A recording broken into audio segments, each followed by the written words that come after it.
Hey, I'm Erik Holm from the Wall Street Journal. We're here in Omaha at the CenturyLink Center, where we just concluded a 6-hour-long annual meeting for Warren Buffett's Berkshire Hathaway. This is a pilgrimage for shareholders large and small, from all corners of the country, from all corners of the world.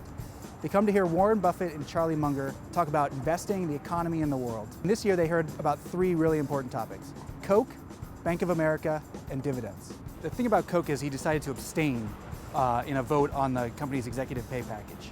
And a lot of shareholders here thought that he should have voted no. He said that he didn't want to do that because he didn't want to go to war with the company. Berkshire Hathaway is the largest shareholder of the company, and a no vote would have been a much stronger message.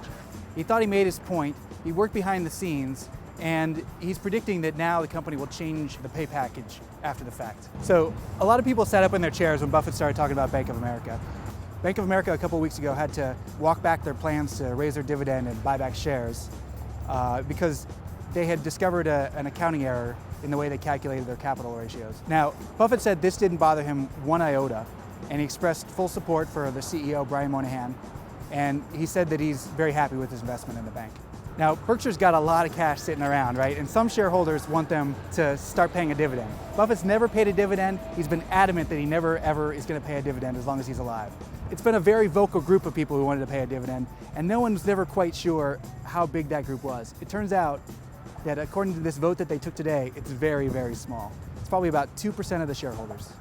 But here's the thing, at the end of the meeting, when he'd already announced that only 2% of the shareholders had voted for this thing, he also acknowledged that Berkshire is going to one day run out of things to do with all the money it has lying around, and it's going to return that to shareholders some way. He mentioned buybacks, but the people who follow Buffett, follow Berkshire, are going to read into that he's sort of saying, one day we might pay a dividend.